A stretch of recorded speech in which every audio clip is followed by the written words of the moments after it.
morning, everyone. Thank you for joining the U.S. Asia Law Institute this morning. I am Katherine Wilhelm, Executive Director of the Institute, and I'm going to be moderating this morning's event. This is the last in our series of Zoom-facilitated public talks for the semester. We're going to take a summer break and work on developing a new speaker series in the fall.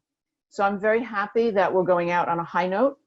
And I welcome our two speakers this morning, journalists Paul Mozur of the New York Times and Josh Chin of the Wall Street Journal, both of whom report about China. Before we get started, just a few housekeeping notes. As you will have seen, this event is being recorded, and we plan to post the video at our website, USALI.org. In a few weeks' time, and others in this speaker series, other recordings are also available there. We're putting them up slowly as we get to it. And many of you also know from Zoom experience in the last few months that if you want to ask a question of the speakers, and we do hope that you will ask questions, you should click on the button at the bottom of your Zoom screen that says Q&A. And then type in your question, and please keep it short to the point. That will make it much more likely that I read your question. So now I want to introduce our two guests at a greater length. Paul is technology correspondent for the New York Times, and he focuses on the intersection of technology and geopolitics. He has twice been named a Pulitzer Prize finalist, which I can assure you is very, very hard to do. He has covered China's innovation boom, and that has made it one of the most exciting areas of reporting in China in the last decade, with all of the new technologies that are coming out of China. And in particular has reported quite a bit on surveillance technologies, and which is something we'll be talking about today. And he's been a journalist in Asia since 2007. He previously worked for the Wall Street Journal, the Standard, and the late lamented Far Eastern Economic Review. Josh Chin is the Wall Street Journal's Deputy China Bureau Chief. He oversees coverage of general news and China's impact on the world outside its borders. So he's written on, for example, the Belt and Road Initiative. He's covered China for the Journal for more than a decade, and has written about civil society, cybersecurity, the social credit system, state hacking, and also surveillance. Now, both he and Paul, I should say, have written about the surveillance apparatus, the use of surveillance to control Xinjiang. Josh is currently a National Fellow for New America, and he's writing a book about China's surveillance state. So with that, let's get into it. The way this is going to work is I'm going to just be asking questions for a while of the two guests. And after we talk our program is 90 minutes. After we talk for about 45 minutes or so, I'm going to start bringing in your questions. As I say, keep them tight, and I'll try to get through all of them if I can. Now, one thing I haven't mentioned about both Paul and Josh is that they were among the journalists, the American journalists who have been expelled from China this year. And this is the predicate for today's talk, that this year alone, that is since January, we believe 17 journalists, foreign correspondents, have been expelled from China, which is a record by a huge margin, a record. And in the last 12 months, 18 have been expelled. Now, some of the expulsions have been very quiet expulsions, which is to say there was no announcement. The journalist's visa was simply not renewed, and they were forced to leave. But in March, 13 journalists for the Wall Street Journal, the New York Times, and the Washington Post were ordered to leave by the Ministry of Foreign Affairs in a very public way. And it was part of a tit for tat of actions taken by China and then the US and then China and then the US against, with respect to each other's media companies and journalists. When the announcement affecting the 13 American journalists was made by the Foreign Ministry on March 18th, the Financial Times editorial board wrote that this was worryingly reminiscent of the US-Soviet Cold War. And at the time, I thought that's not actually true. It's very unusual that reporters are targeted in a superpower tit for tat. We did not have large groups of journalists being expelled from the US or Soviet Union during the Cold War. And expulsion of journalists was used very rarely in a very limited way during that whole era, both with respect to the Soviet Union and Eastern Europe. And so my first question for both of you really is, why do you think this is happening now? Why do you think journalists have become pawns in this rivalry between the United States and China in a way that they were not during the height of the rivalry between the United States and the Soviet Union?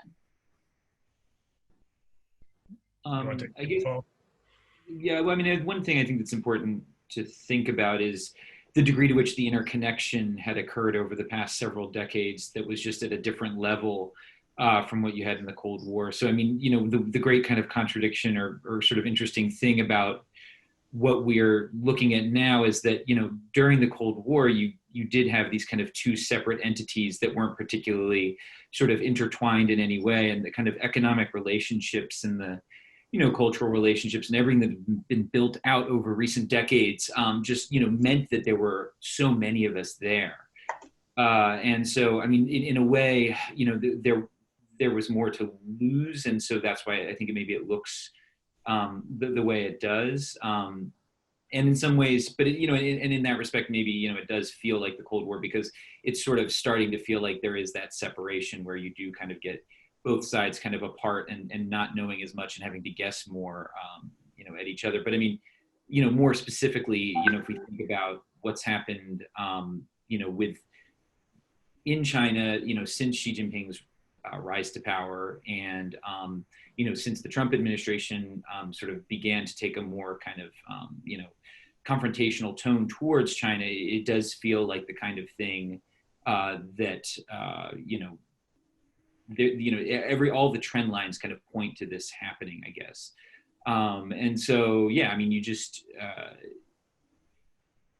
ultimately, I think it's hard to kind of find an initial starting point in some ways. You know, the Xi closures start, and then you get you know, the Trump administration pushing back, and then, you know, as things get ratcheted up, the journalists become you know, the sort of the side effects of that, and the casualties of that. So I mean, but it does feel like, yeah, we have further to fall in a way because things were so much closer, and the idea that the knitting together of those two worlds by all of these ties was going to, you know, secure them from any kind of you know, eventual ripping apart. In some ways, we've just seen that there's just more to rip apart, you know. Right. I mean, I think so. If I could add to that, I mean, I think Paul's totally right about the fact that we all had, you know, both China and the U.S. had many more journalists in each other's countries than I think happened during the Cold War. But I do think, I mean, I think this is the sort of the conversion of convergence of two trends. One, which was longer in China, of hostility towards media. I think, you know, China for a long time had, I mean, it sort of accepted the presence of foreign media in the country as the sort of price of doing business in the global economy, right? It was to sort of reassure investors, which China really needed at the beginning of the reform era, that they could get reliable information out of China so that they know that where their money was going.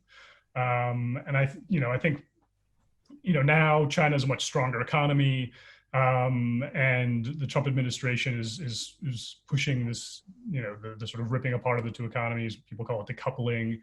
And, you know, I mean, it's impossible to say for sure because the party isn't saying, but, you know, certainly there's less incentive for the party to you know, they don't need American investment as much as they used to. They don't need the American business community quite as much as they used to. And, you know, the Wall Street Journal, for example, was always, for a long time, most of my career was considered one of the good newspapers because we talked to Wall Street. And in this instance, we were the first people to have reporters kicked out. And then I think pushing the other way, you know, the Trump administration doesn't have a huge love for the press either. And I think, you know, past administrations have been pretty dedicated to press freedom and have never really taken the action to punish Chinese media in a reciprocal way.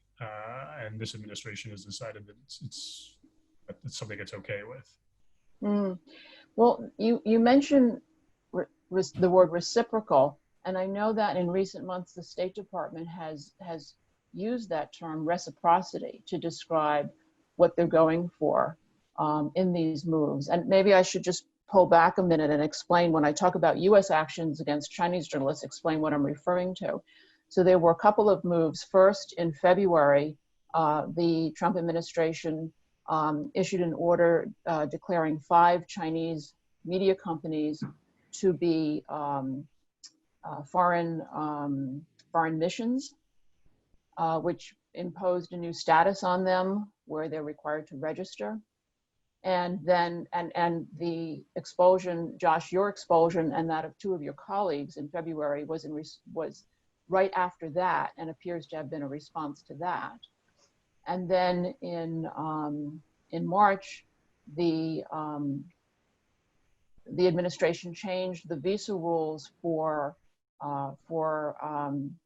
Chinese, those same 5 Chinese media organizations, and put a cap on the number of Chinese nationals who could work at them. They said that there were, at the time, that there were 160 Chinese nationals employed altogether by the 5 media companies, and they were capping it at 100. So that meant 60 Chinese nationals had to leave the United States.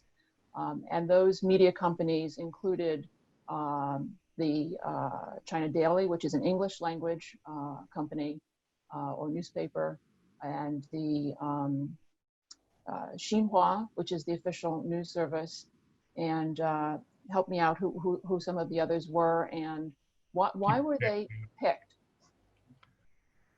Why were those organizations? Right. Well, I mean, those are all sort of central propaganda organs. I mean, and you know, the U.S. rationale was sort of twofold. One is that they're not engaged in real news. They produce propaganda, and that they provide cover for espionage. And that was the justification for kicking them out. I mean, I think there was probably a numerical calculation. I mean, I don't know this for sure, but there are about 100 American, or there were at some point about 100 American, I think, employees of, or 100 employees of American news organizations, I think it was. I can't remember exactly what the number was, but it was roughly equal to 100.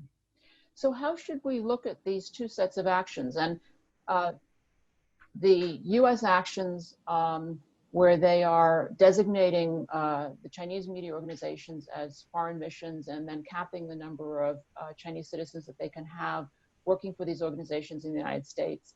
And then China's response, which is expelling in 2 batches, expelling a total of 16 employees for American news organizations, and not all, I should stress, not all American news organizations, because there are many others, American news organizations that were not affected by these 2 orders. But how should we look at these 2 sets of actions, which certainly appear to be tit for tat? Are they equivalent actions? And can we see a calibrated reciprocity strategy at work here on the part of the United States? If so, maybe then the last shoe hasn't dropped, because the last action was by China. And in that case, if the State Department is going for reciprocity, we should be anticipating some other move by Washington. I think the most recent move is the 3-month limit on the Chinese reporters' visas. So I don't know that we've seen a response to that yet necessarily. So, you know, it could be going the other way. But I guess broadly speaking, I think, you know, there is some context that's worth considering here, which is that this doesn't all come out of nowhere. You know, conditions for journalists in Xi Jinping's China have gotten significantly worse. You know, and that starts on the Chinese side and then kind of sweeps over to foreign media as things go on. You know, I mean, as we were talking earlier, looking back, Hu Jintao's era was a golden era, and it's, you know, and that says something in a bunch of ways, because there was pretty limited access back then. So we saw things getting worse, and there really was, you know, each year the FCCC reports would come out and things would be worse, and so you do understand that there is a sort of broad trend line that is alarming, and, you know, at least a part of the administration has, you know, has deep ties to journalism, and has a sort of understanding, and I think believes in a real kind of need for our existences in China. And I think, so to some degree, I guess one of the things I think about is, you know, was the strategy of pushing back maybe the right one, but the tactics of how they did it wrong? Or, you know, in the sense that, you know, if you're pushing back against a place that's willing to close down media so vociferously, by closing off your own access to media, doesn't that just kind of accelerate things? And are there other ways to kind of extract what you want, your end goals, without kind of lowering a limbo bar of you know, sort of cracking down on journalists? And that, you know, to me, that's kind of the most sort of compelling way of looking at what has sort of happened. But obviously within the administration, it can be hard, the Trump administration, it can be hard to kind of know which way the wind's blowing. And obviously different people within that have very different outlooks on all of this. And I think, you know, there is, you know, to some degree, you know, a willingness to confront the media in a way that you didn't see in the past, so. Yeah, I was gonna say, I mean, there's actually quite a long background to this conversation. I think, Katherine, I think you're pretty familiar with it, but, you know, the idea of reciprocity, particularly around visas, has, I mean, it goes back years, and it did really pick up, as Paul noted, with the Xi Jinping, since Xi Jinping came to power. And, you know, this is a debate that sort of news organizations and people in the State Department and others have had, you know, for years. I mean, clearly, for a long time, the Chinese media had basically unrestricted access to the U.S. And whereas, you know, U.S. access to China was quite restricted. And there was always this, you know, sort of uncertainty about how to respond to that, right? I mean, partly because of, you know, the U.S. is a country that's founded on the idea of a free press. And, you know, how do you put pressure on the Communist Party on press issues without, in a reciprocal way, without restricting Chinese journalists in the U.S. And there was never really I don't think there was ever a consensus on that question. You know, some people said that the Chinese reporters are there on unlimited visas. I mean, they're single entry, so every time they leave, they have to apply again, but they could stay indefinitely for the period of their employment. So some people thought that they should, you know, be put on one-year visas like foreign correspondents are. Other people, they thought that, you know, they should block state media executives from going to the U.S. and put pressure on the people in power. So all of this, I mean, this is a long-winded way of saying that this has been in the air for a while. And that conundrum, I think it's just interesting to note how it cuts elsewhere too. So, I mean, the internet is a great way where, you know, Chinese social media is all closed off, and it's not really possible for people to have voices on Chinese social media. And what we've seen in the past 6 months with this proliferation of state media, and also the MOFA spokespeople on Twitter, and other diplomats on Twitter, is, you know, using the open internet to kind of put out a message while closing yourself off to not allow any kind of message that you don't want to get into your country. So this conundrum of how a closed place can make hay with an open, you know, a more open place is sort of playing out just across the kind of board, I think, in terms of U.S.-China relations. Mm-hmm. So what I'm hearing is that even after this series of actions by the United States intended to try to rebalance or make somewhat more reciprocal the relationship in terms of treatment that journalists receive in each other's countries, we haven't actually achieved that equilibrium at this point, or anything near a genuine balance at this point. And maybe it'd be good here to talk a little bit about what it is like to be a foreign correspondent in China. I mean, what kind of a regulatory environment do you actually exist in? And one way to put that in a bit of context might be to contrast it with, say, the environment in which you would be moving around within China if you were an American businessman or an English teacher or someone fulfilling another work role in China. How is it different if you're a journalist? Josh, you want to start? Well, all right. So, I mean, things have changed, right? So, 10 years ago, it wasn't so bad unless you were a particularly singled out, journalist. And even then, I don't think it was that bad. And so I had two stints in China, and my first sort of with the journal was 2011-ish to 2014. And then the second I came back in 2017 to 2020. And from between those two, things changed quite a lot. I think in the first one, it felt like there was still some access to the, the TGNA kind of part of things, to the apparatus, to some of the movers and shakers within the party and within state companies. It was possible to go to press conferences and see these people. And then to come back in 2017, you faced a much more closed environment where access was harder.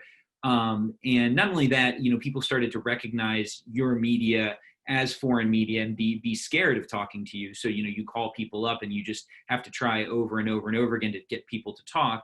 And then you get the police side of things where, in 2017, I was surprised to have police actually come into my apartment and look around, kind of force their way in.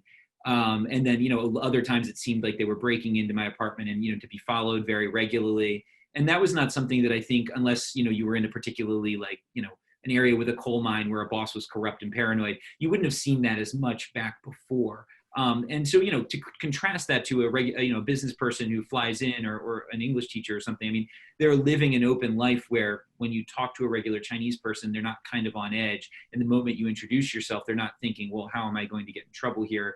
What could be possible? And it does sort of politicize every single bit of your life in some ways. And that can be, tremendously frustrating, but it does also to some degree clarify, I think, some of the kind of, political forces at work that may be less obvious to people. So.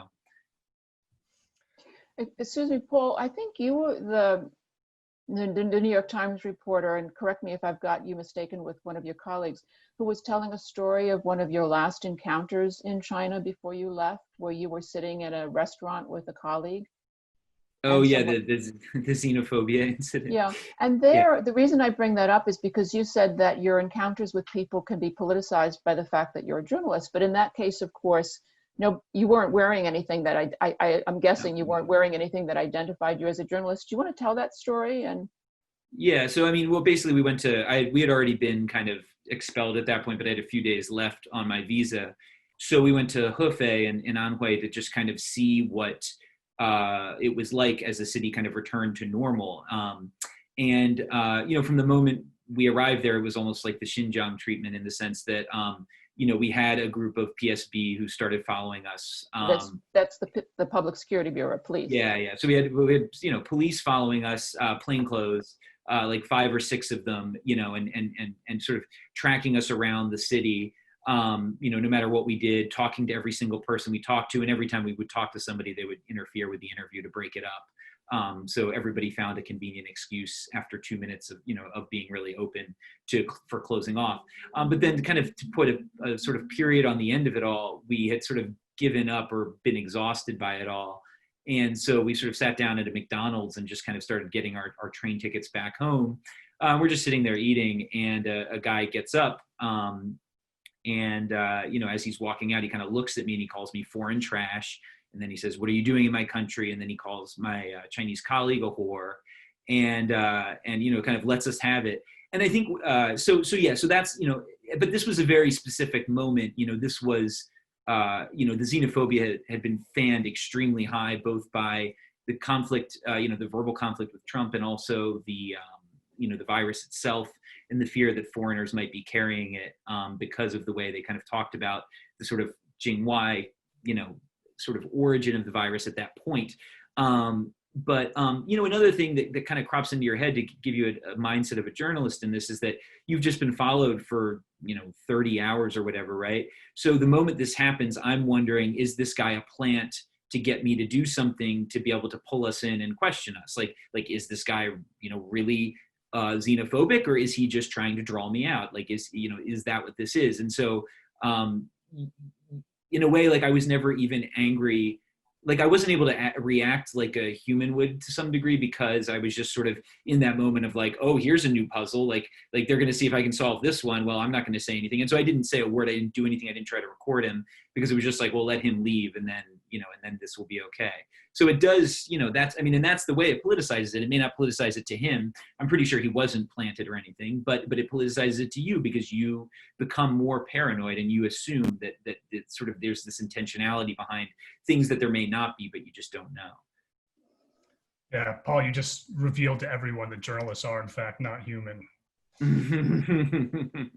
No, I mean, I think that's right.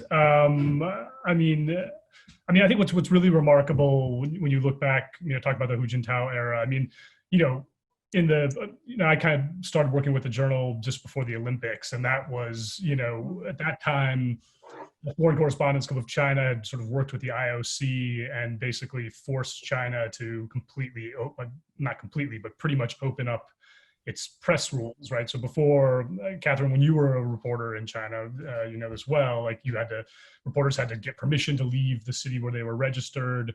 They were followed around by officials, had to get permission to interview people. And after the Olympics, that was all thrown out. And you could basically travel anywhere with the exception of Tibet, I think, at that point, and interview anyone who wanted to be interviewed. And, you know, I mean, obviously it was a kind of a show for the Olympics, but that situation held for a long time. And you really could, I mean, you could do quite a bit of reporting. I mean, in retrospect, I mean, you know, at the time there was like police harassment and whatnot, and you would complain about it as a reporter, but in retrospect, it was like being in, you know, it was being like in a candy store. And now, you know, I think, you know, sort of some of what Paul's getting at, you know, with the nationalism. I mean, the party has really cranked up the rhetoric on foreign media.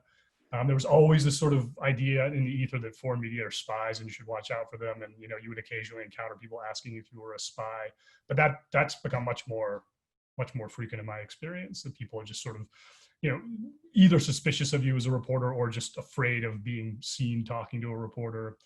And then there's been a huge, I mean, I think in some ways, a more institutionalized crackdown on academics, experts, you know, people, professionals talking to media, people who work for organizations that are subject to pressure by the party, right? And there's, you know, it became it's sort of a common thing that you'll call like 10 people, you know, to get an expert comment on something, and 9 of them will say they're not allowed to talk to the media anymore. And that's a completely different situation. You used to be able to get all kinds of different viewpoints at the time, you know, pre-Xi, and that's getting really hard. My favorite was I had a tech PR representative ask me not to email him anymore and to use Signal because he was afraid of having email records of conversations with me. And this is a listed company. It's just like, so yeah. Yeah. So Josh, you pulled off my cover, and so I should explain maybe that that I was a journalist before I turned to the ways of law. I was a journalist for 18 years and worked in China from 87 to 95 as a reporter, and then later came in, worked in Hong Kong. So in my era, which we did not think was a golden era at the time, it was absolutely not possible to call up a professor at, say, Peking University or People's University or any of those places and say, I'm looking for, you know, a comment on this or that development, or what is an analysis of this this matter. In fact, we used to often have to call experts abroad in order to get comments on development, which always seemed to me very strange that I'd be sitting in Beijing and usually in the middle of the night calling an expert on the other side of the world to comment on something that was happening in China. And they would often say to me, okay, well, brief me first on what it is, and then I'll give you my analysis, which seems somehow very deeply backward. So that I guess the baseline that we use is always going to depend on what we've experienced. But I'm very interested in the day-to-day encounters, because another and what Paul was saying about being able to have conversations with ordinary people, because it struck me in my day that people were still so nervous about dealing with foreigners at all. I mean, it had not for 40 plus years been possible to really have relationships with foreigners, just even in the most superficial sense. That I sometimes felt the only people who would talk to us were people who are already quite marginalized. So that meant dissidents would talk to us. So we tended, the press corps as a whole tended to spend a lot of time talking to dissidents. And I'm sure that shaped our perspectives on the country because that's what we heard. And the other group were artists, bohemians, people who, were creative types and were always looking for something fresh and stimulating and so on. And as I say, were also somewhat marginalized and they weren't, to use the phrase Paul spoke of, tiger nay, within the system, part of the apparatchik. They didn't have much to lose by taking the risk of speaking to us. But even, ordinary friendships with people could sometimes be rather difficult. So have you felt that you were able to have, normal, healthy, ordinary friendships where you would, not be using someone as a source and not be looking to them to tell you anything, but to be a human being living in China, enjoying being in China? Because I assume that you went there because there was something you liked about the country, the culture, and so on. Yeah, I think it was possible for a long time.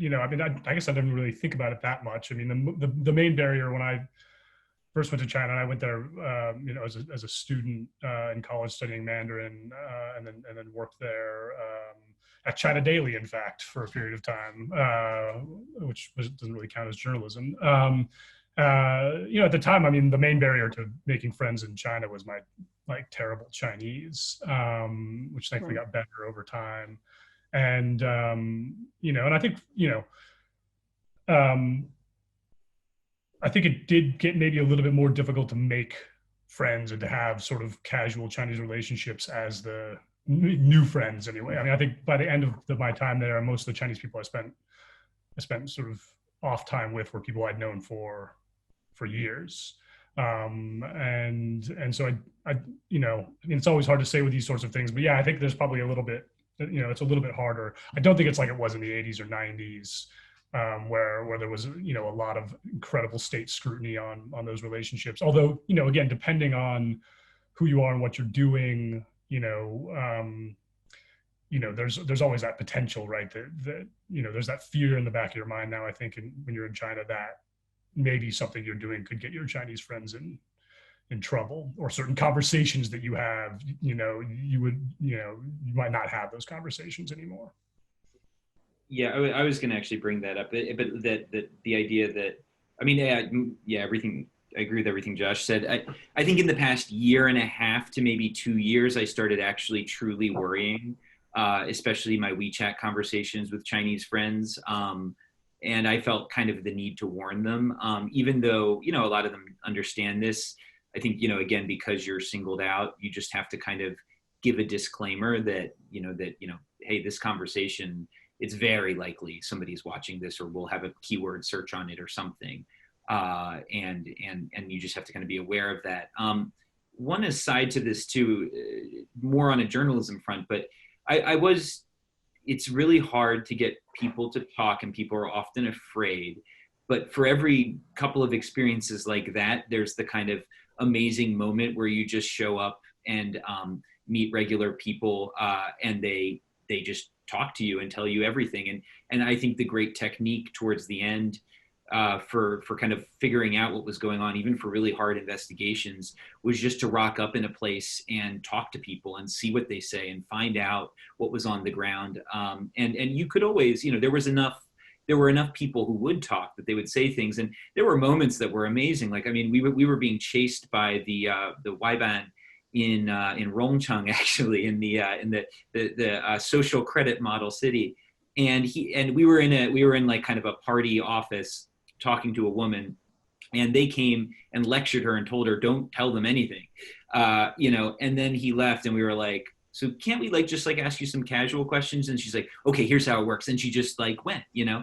And you know, there was another time with the facial recognition glasses where we're sitting there arguing with the Y-band for an hour about how we can't do this, but we wait 2 hours later and there's state media who are there to watch these facial recognition glasses be tried out by the police. And we walk up to the police chief and he says, oh yeah, like we'd love to show them to you. And he's full of bombast and he's holding court and it's this whole thing. And you can get him to brag and talk about how they're so good and what it means to be able to use these to intimidate criminals. And that was just incredibly useful in understanding the way the tech was being used at that moment. Tech that wasn't very useful, but like was still useful as a prop in a way.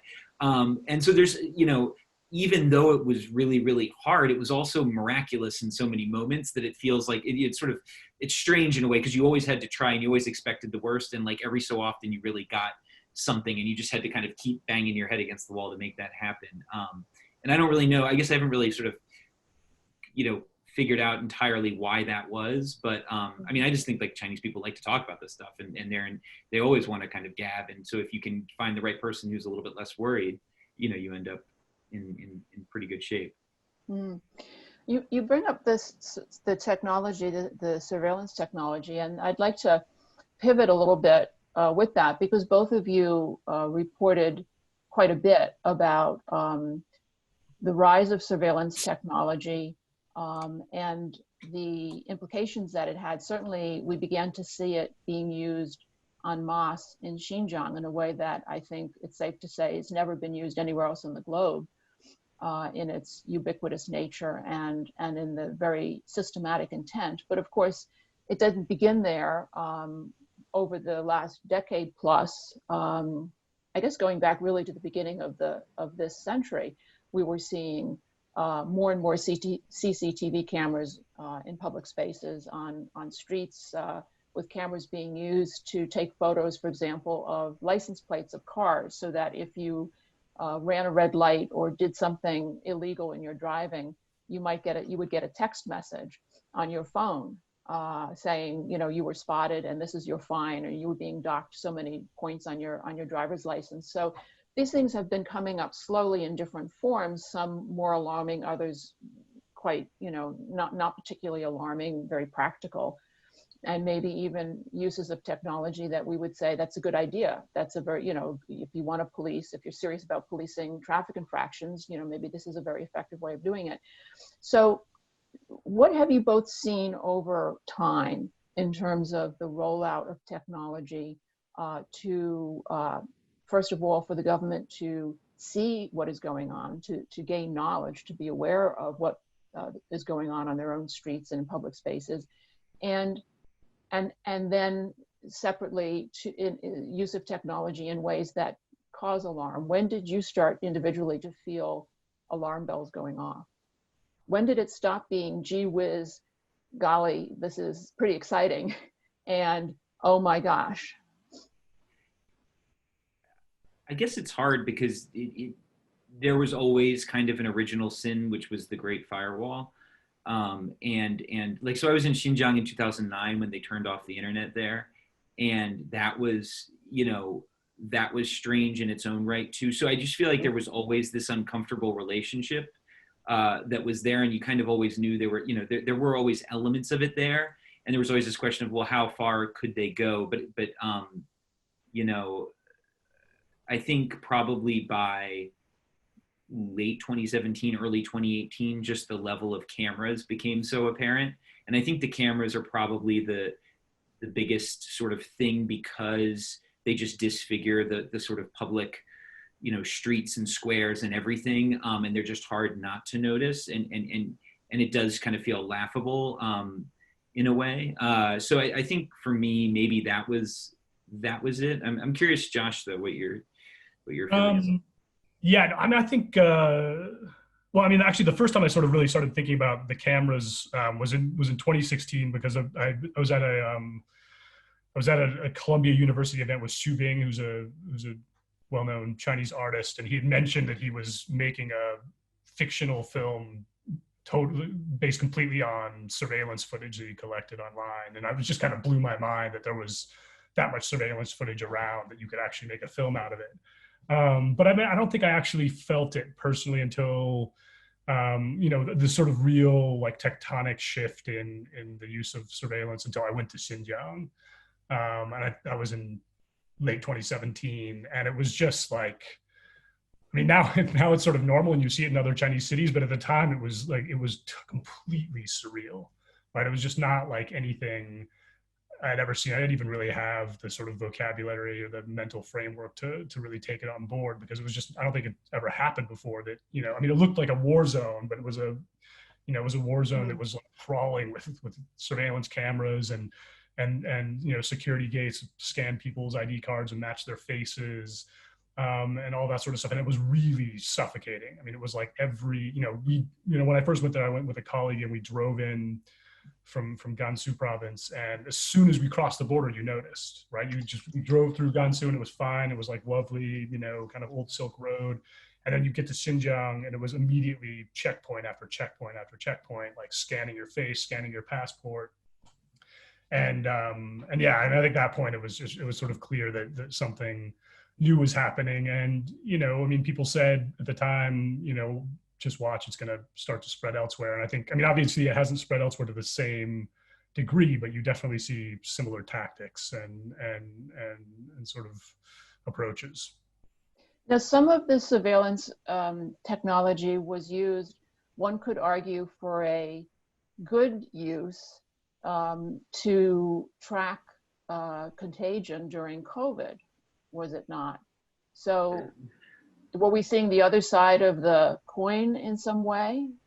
I don't know that we really know how well it was used to track COVID. I think the health code apps are pretty crude and early, and the health code apps came along, 2 months into the outbreak, maybe further. And so there's definitely some, contact tracing that happened via cameras, but it's not automated enough to do that at a population scale. The things they did do is like open up data for telecom roaming so that, if your SIM card pinged a cell tower in a different province, you could message a number and it would say which provinces you've been to in the past 2 weeks. And that became a verification way of kind of checking where people had been, and apps started to go up where you had to register as you'd enter cities. But I don't know that, I don't personally think that the technology was particularly critical in the Chinese response to COVID. I think it was much more about sort of locking people indoors and making sure they didn't come out and that kind of a thing. And when it was useful, it was mostly just a kind of like opening up of data. But I think there are other uses you can understand, but it just felt like it went so far beyond them so quickly that it was hard to figure. But within China, you have a large degree of support with the idea that this has made things safe. So they've kind of sold that idea, and a lot of people have bought into it. Right. Well, Sorry. I'm sorry. I just wanted to say, I mean, on the sort of positive uses of surveillance or of data, I mean, I think the Communist Party I think they genuinely see all of this in sort of engineering terms, right? And so, they are collecting huge amounts of data. I mean, maybe not as much data or as good a data as people think they are, but still a lot. And they are, they're using it for a ton of stuff besides cracking down on dissidents and Uyghurs, right? I mean, they use it they're trying to use, big data to predict, how they can allocate like pension funds and health resources. And Alibaba in, the big e-commerce company in Hangzhou, you have this thing called the Hangzhou City Brain, right, which optimizes traffic, right? So they track cars and they time the traffic lights according to cars. And, Hangzhou used to be a terrible city for traffic, and it is noticeably not nearly as bad as it used to be. So I think they do see it in terms of, the Communist Party, I think they realize now that economic growth is not as fast as it used to be, that they sort of need to get better at providing services for people. One of those is security, but then also others as well. And I think that, they are trying to use data in that way. And it doesn't always work, as Paul noted. I mean, I think with COVID, they tried and it was sort of hit or miss. A funny one I came onto was trying to control traffic trying to control construction with the cameras. So looking for when they shouldn't be working and stopping construction sites, or also they claimed to have one that was looking for men not wearing hard hats. So if people weren't wearing their hard hats, they could come in and tell them to. So there were, I mean, there's a bunch of weird things they're trying with it that you wouldn't think about. Mm-hmm. To what extent are these uses being exported? I think you've both written about this a little bit, and there was the major story, I think, in the New York Times a couple months ago about the export of cameras and other kinds of equipment to some South American countries. And there's been some reporting about use of the technology in BRI type projects. When the technology is exported, when the equipment is exported, is it just an equipment export that the recipient, the buyer, then uses for their own, to work out their own policy schemes, which could be good or could be bad? You know, the technology is neutral, or is there a mindset that goes with it, goes along with the hardware export?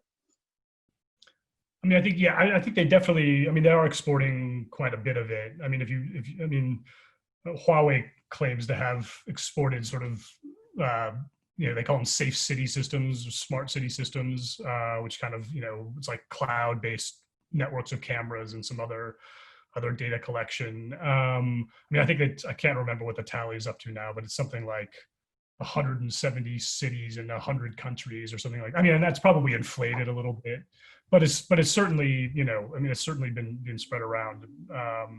And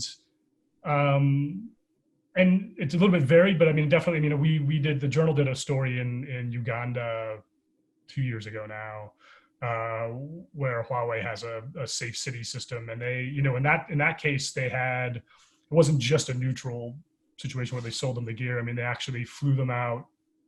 They flew a bunch of Ugandan policemen out to Beijing, to the Ministry of Public Security building on Tiananmen Square, and had them, you know, I mean, it was a bit part of a sales pitch. But then afterwards, when they went back to Uganda, the ministry sent a whole training team to sort of train them how to do it. And part of the sales pitch was that you could use this to track, you know, all kinds of people, not just criminals. So there's a little bit of, you know, I wouldn't say it's necessarily a Chinese model. I don't think that they're necessarily trying to teach everyone how to do things exactly the way China does, but they certainly sell the equipment as having a wide range of uses. Yeah, and I mean, so we did Ecuador, and they were very similar. I mean, both those stories were really interesting because they were matched up very closely. And in Ecuador, it was very similar, where it wasn't just the technology. You had engineers along and training and all the rest. And, you know, in Ecuador, you know, you had a populist president who used it ultimately to spy on political dissidents and follow them with his sort of secret spy agency. And what was interesting about that was sold in 2008. So it was at the Olympics that Ecuadorian officials got a tour of the Beijing surveillance setup, and they really liked it. And so a few years later, they came back and bought the system. And so it felt a little dated, but it's interesting when we think about I always sort of start with Xi Jinping with some of these things, but I think for a lot of the technology, you kind of go back a few years before that, where they're really starting to play around with this stuff. And in some ways, that kind of coming out party was also the sort of beginning of the closing in a way. And I do think that I agree with Josh that it's not necessarily like a system per se, but I do think when you're making technologies that have this heavy possibility, and you don't train in other ways, you do end up exporting, you make authoritarianism easier, I guess. Like, you know, in Ecuador, they were supposed to be using this for crime, and you could stop crime with these things, but it's really hard because you have thousands of cameras, and a crime can occur in front of any one of them at any given time. And so you have to have this incredible crack team watching, ready to respond, and coordinating really quickly. Whereas if you want to follow a political opponent, you just put a camera in front of their house and you just put one guy on that camera, and then when he goes, you start following him. So it was much easier to use in that way than in the other ways. And the Chinese weren't training anybody, you know, in terms of crime stoppage. They were training them, you know, just sort of very basically, and then it was sort of, you know, used as it was. And what was really telling in Ecuador was, the dissidents did get cameras outside their house, which is, a classic sort of China thing that's done to dissidents in China. And, Ai Weiwei obviously famously kind of did the sculpture of the surveillance camera because he got one outside of his house. So, it was really fascinating seeing that same sort of stuff appear so far away.